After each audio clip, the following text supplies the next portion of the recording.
Alright, welcome back once again to my Jaguar. We had one of the previous videos real recently was me taking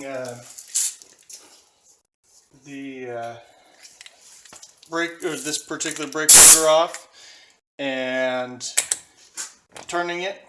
Unfortunately, the brake rotor was a little bit on the thin side when I turned it, and it promptly decided to warp. So here we are, right back where we started. So today I'm getting ready to tear this down, get it all cleaned up, and I'm waiting on a new set of rotors and pads to be delivered, and then we'll put all this back together and be able to drive my car again today, if the UPS guy gets here in a timely manner. But anyway, so here we go, taking it all back apart again.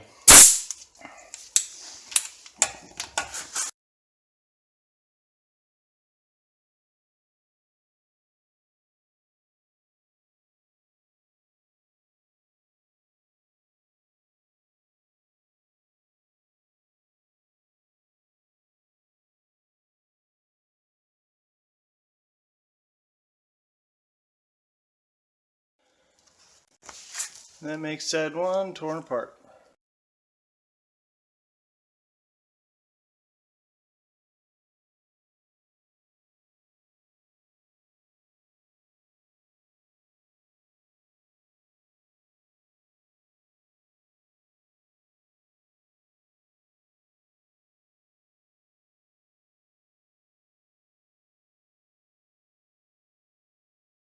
Alright, that's all stripped, ready to rock and roll. I just get the parts in and put it all back together. Okay, so I wasn't planning on doing an unboxing, but I'm really excited to check these out. These are from R1 Concepts out of California. Yes, this is a British car. However, the parts here are actually made in the USA, or so they claim. Which I'm definitely all for that. There have been a few things like the ignition coils on this car I swapped out for ones that are actually made here in the States. Because sometimes things can be made very well. So first off, these pads have a lot more material on them than the ones I used to have, or my old ones. They're I guess I didn't have that much life left in my old pads. Alright, but it looks like they're the right profile, so that's a good sign when they're already the right profile before you even get them out of the packaging. Oh, that's one big rotor box.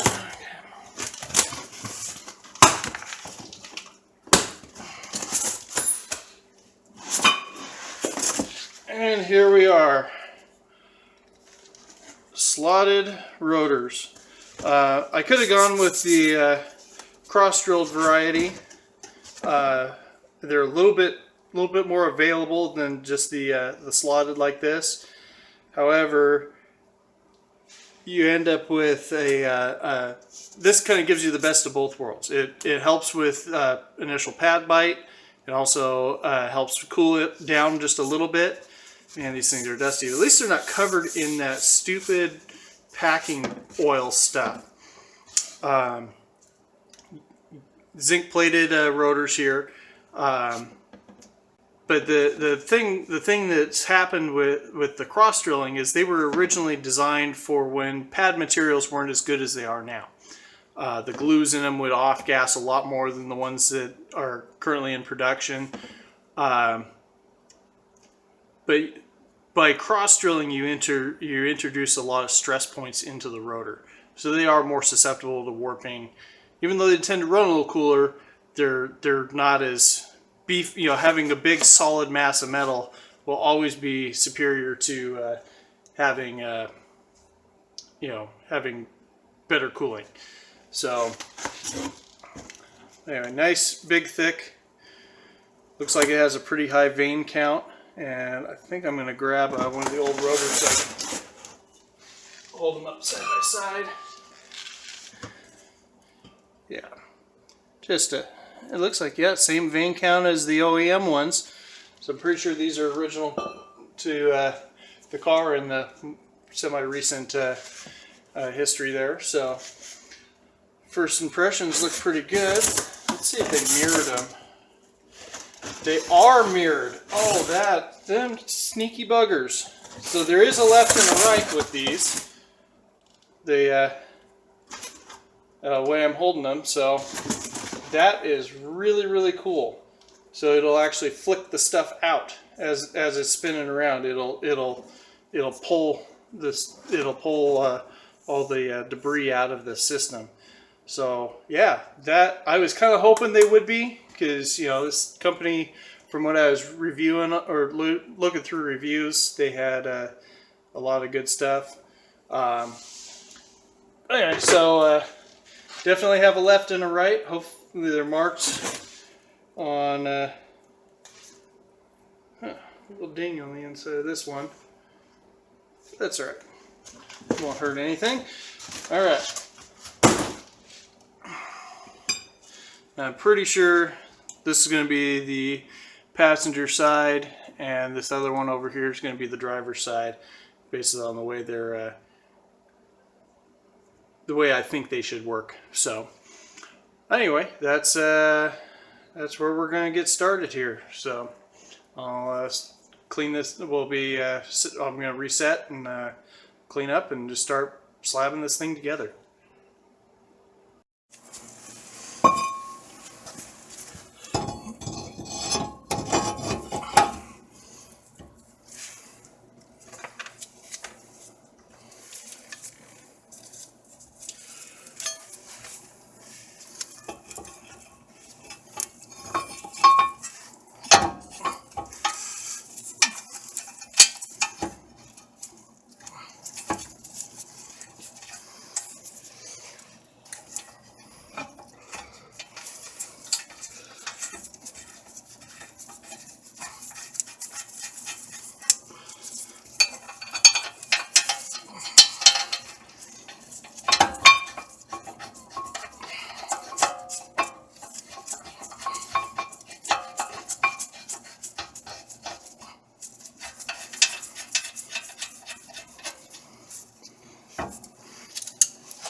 That's right there. All right.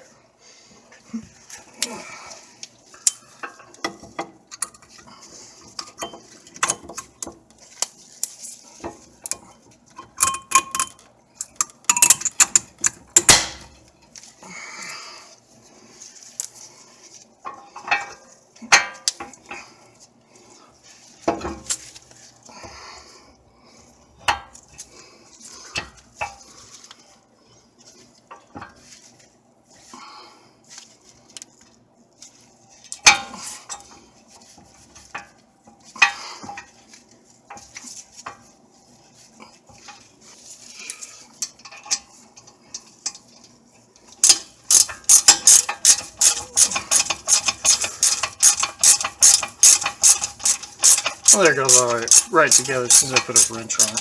That's awesome.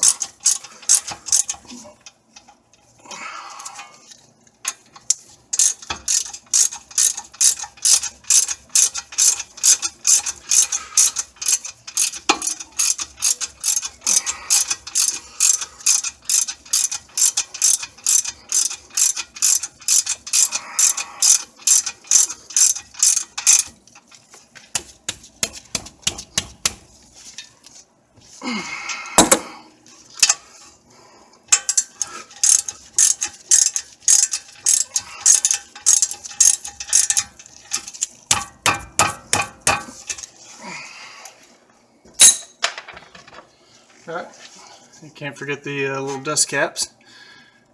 Well, you can, but I prefer not to. I'd rather not have dust into where those sliders are.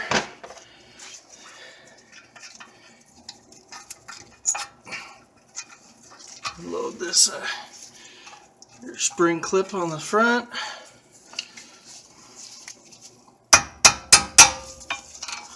I'll just go in.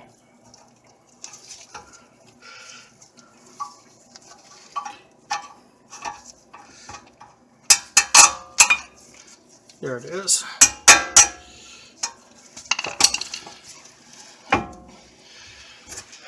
Alright. And that side is basically ready to close up. We'll plate this back so I can actually get the tire on.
So I just got back from my test drive, got the brakes all bedded in like they're supposed to be, and I'll tell you what, holy crap. I really am sold on this company. I really want to get a set for the rear of that car. I wouldn't mind getting a set for my wife's car. The initial bite characteristic is really, really good. You know, as soon as you apply, it's right there. It's not overly aggressive. It doesn't grab or anything like that, but the brakes on that car felt kind of wayward before. Like there just needed to be more brakes. I don't have that sensation now. They're nice and controlled at good speed and at good speed, hard braking. I'm sold. So anyway, so now I'm gonna calm down doing that. I'm gonna put the bad rotor back up on the lathe and see how far out it is from being how much warp we introduced into it in our last heat cycle. But yeah, I don't have the Jag in the garage anymore because it feels great. I just parked it. It's good to go. So I'll be driving that tomorrow. Thank goodness. So anyway, I will I'll reconvene once we get this thing up on the lathe and see how bad it is. So what I've kind of found is when comparing where the high spots and the low spots are on this one. So if this was dead even over, you would have the other one would be in line, but the low spot's off center. So definitely not a uniform pattern. And the low spot and the high spot on this side are pretty close. But what's not close is the low spot on this side does not line up with the low spot on or the high spot on that side. So it's not a uniform across, which explains why it was shaking so bad. This is, I think there's a total run out of around 12 thousandths. And when it left the lathe before it went through one heat cycle, it was running 1,000th out. I mean, both sides were, there was only a little bit of movement, but yeah, this thing was only running 1,000th out. The other rotor, which is also worn, there's 30 thousandths difference between these two, between the passenger side and the driver's side rotor. So this one was just too thin, too far gone. So, but that pretty well wraps up this video. New rotors that I have, I'll see if I can put a link in the description for them. I really like them. I'm going to see how they do over the long haul, but more than likely they won't be the last time I buy from them. So anyway, so to everybody, have a good night.